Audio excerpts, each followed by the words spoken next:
E quando orardes, diz o verso 5, não sereis. Eu gosto de prestar atenção nos verbos simples. Presta atenção comigo. Quando orardes, não sereis. É impressionante, porque semelhantemente à esmola, que eu disse que o ato de dar, pervertida e falsificadamente, muda o ser, como Jesus aqui usa palavra semelhante para descrever essa mutação perversa que é a hipocrisia, que o mascaramento produz na gente, de modo que existe uma extinção identitária, genuína dentro de nós, pela prática da hipocrisia.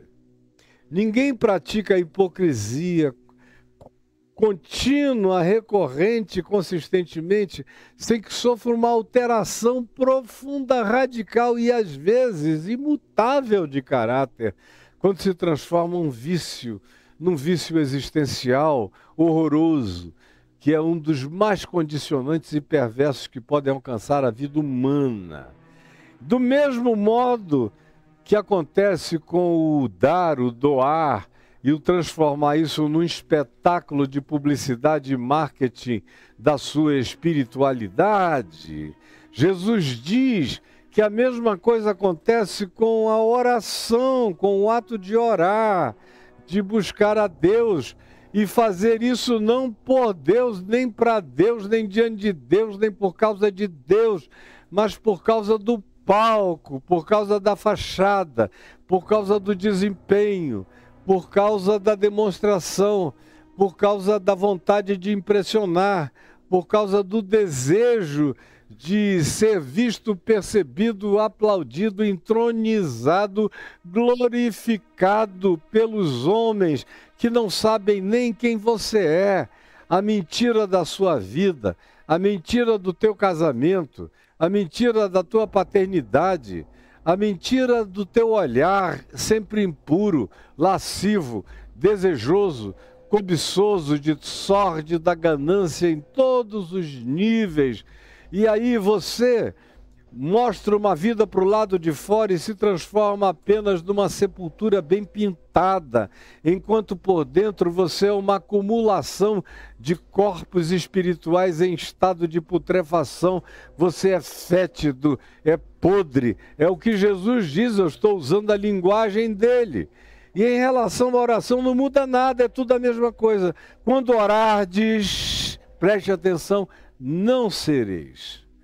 Não sereis, porque a oração pode você ser para o bem, pode fazer você ser para o mal. A oração muda a gente, mais do que tudo. Eu aprendi isso muito, muito cedo, antes mesmo de me converter, na minha adolescência, convivendo com o reverendo Antônio Elias e a dona Maria José na casa deles, por causa dos filhos deles e dos amigos dos filhos e do futebol e da bolinha que a gente jogava na casa do Ricardo Boechat, que era vizinho ali ao lado, e de todas as outras alegrias que me eram oferecidas de convívio social no bairro de São Francisco, que se tornou um lugar da minha alma até o dia de hoje. Eu não só cresci, mas fui pastor muitos anos lá, e os meus filhos, tenho filhos que moram no mesmo lugar até o dia de hoje, como é o caso do Davi. Então, é lugar da minha casa. E eu aprendi com a dona Maria José, que gostava de repetir isso, junto com o reverendo Antônio Elias. Essa coisa de dizer, olha, quando a oração não muda nada aparentemente à nossa volta, quando ela é feita com sinceridade na presença de Deus, ela muda é a gente. E eu me lembro que eu tinha 13 anos quando eu ouvi isso a primeira vez, e de lá para frente eu fiz todas as loucuras do mundo, mas esse princípio nunca saiu de dentro de mim.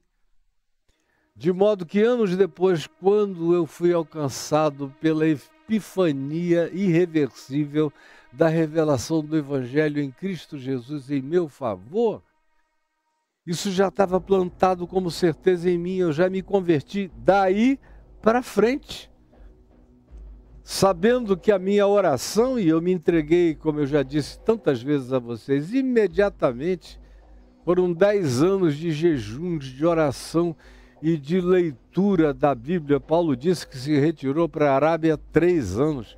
Eu entrei numa Arábia existencial 10 anos, saindo para pregar, fazer cruzadas, pregar em universidades, campos, eventos, na televisão, nos rádios, nos teatros, mas o meu caminho era de volta para dentro daquele quarto, para aquela porta fechada. E aonde eu ia, para os lugares onde eu pregava, eu quase nem convivia com as pessoas que estavam organizando os eventos, nos ginásios, nos estádios, nos teatros, porque eu pregava, voltava para o quarto, me ajoelhava e ficava igual um camelo na presença de Deus. E intercessão foram os 2 anos que estabeleceram os fundamentos da minha consciência espiritual, do meu enraizamento e da natureza do meu ser até o dia de hoje. Até o dia de hoje. Em mim e eternamente. Mas eu aprendi que oração muda a gente se transforma num outro ser. Se ela é feita com essa hipocrisia religiosa, ela muda o nosso ser para o mal, para a plasticidade, para a teatralidade, para a performaticidade viciante.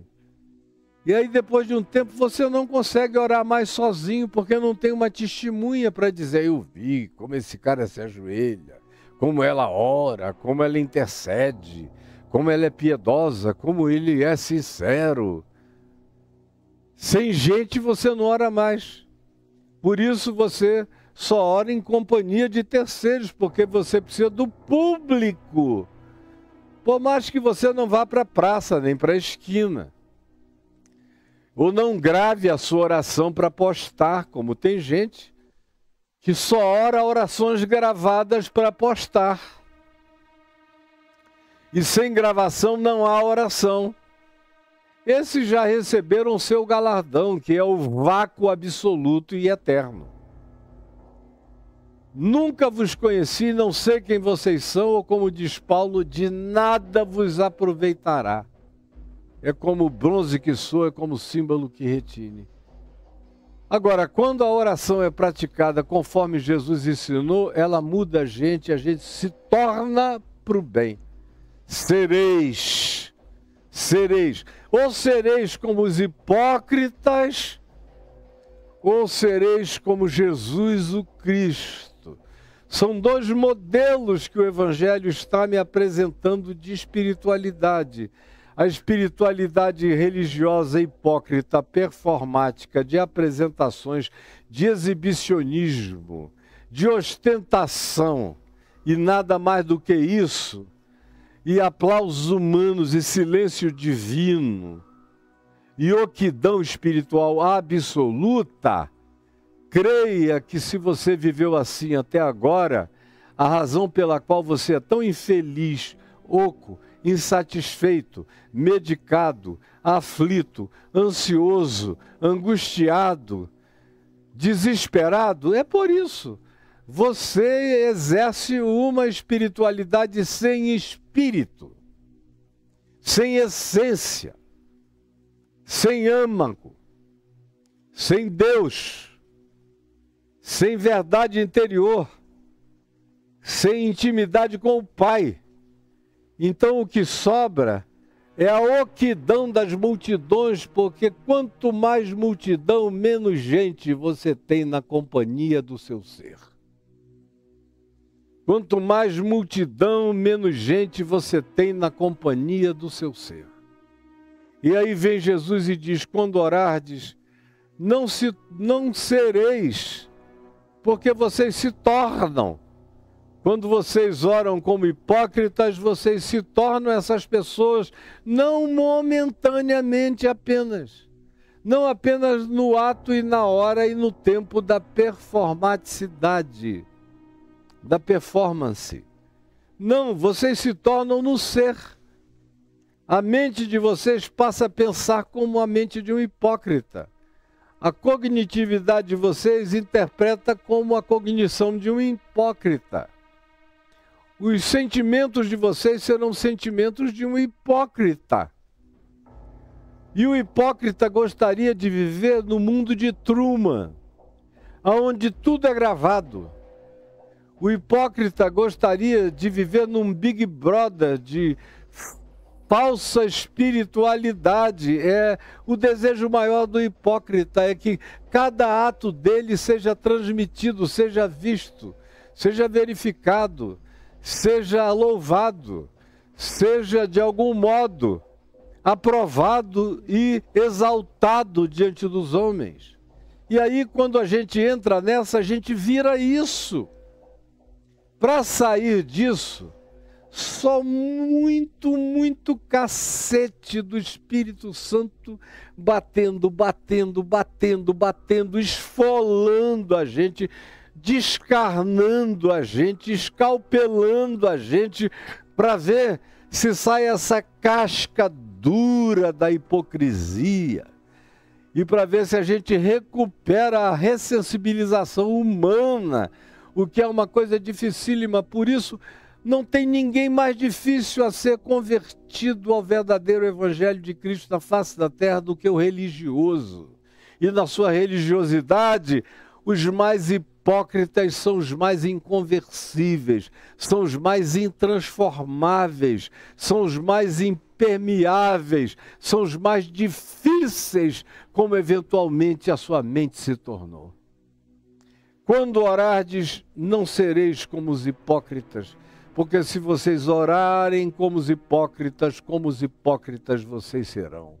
E vocês se tornarão, e isso vai virar caráter, pensamento, mente, atitude, comportamento, ação. Isso vai virar você. O caminho mais rápido para a hipocrisia é a falsa espiritualidade. O caminho mais rápido para a hipocrisia é a falsa espiritualidade. Repita comigo. O caminho mais rápido para a hipocrisia é a falsa espiritualidade. Repita de novo comigo, em voz alta, aí onde você estiver. O caminho mais rápido para a hipocrisia é a prática da falsa espiritualidade. Seja em relação ao dinheiro que você dá, supostamente generosamente, mas você está comprando atenções para a sua vida e perdendo galardões diante de Deus eternamente. Ou então é essa prática da oração que ora para o outro, a oração de recados, a oração de discursos, as orações de impressionamento, que é o que a maioria faz. Hoje em dia, cada vez mais hoje em dia, menos você fica sabendo de alguém que na solitude da vida entra no quarto, fecha a porta e tem vida com Deus, no silêncio, na quietude, na paz, na calma, na não necessidade de que ninguém veja, nem compartilhe, nem a sua mulher, nem os seus filhos. Eu tenho um momento de orar com a minha mulher, mas eles estão longe de serem os momentos da minha oração, porque eu oro o dia inteiro, o tempo todo.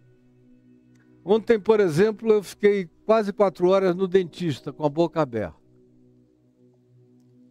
orando e orando, boca aberta. Aí eu comecei a fazer coisas que eu tenho feito, já tem algum tempo, na vida, na minha inspiração e expiração. Inspirando, assim, inspirando com uma sílaba suave em mim, dizendo G, G, G.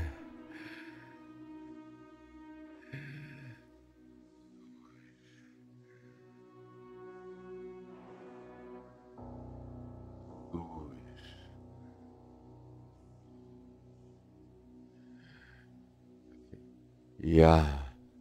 Yeah.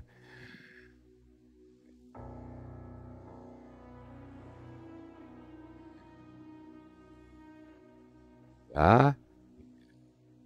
Ya. Já. E.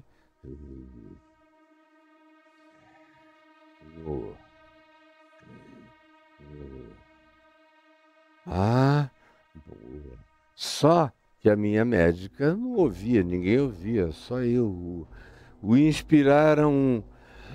Ah, o soprar era um. O inspirar era um. E o soprar era um. Diave. O inspirar era um. E o expirar era um. Mas isso sem ninguém ouvir, só se tivesse um microfone na minha garganta para detectar. Isso é um exercício básico da minha mantra pessoal, enquanto a minha mente fica rodando em torno dos temas da minha intercessão. Com esse nome, essa mantra santa, como respiração, inspirada no Salmo 150. Todo ser que respira. E eu decidi, alguns anos atrás, transformar minha respiração numa mantra de confissão e de invocação silenciosa, que ninguém ouve e ninguém vê.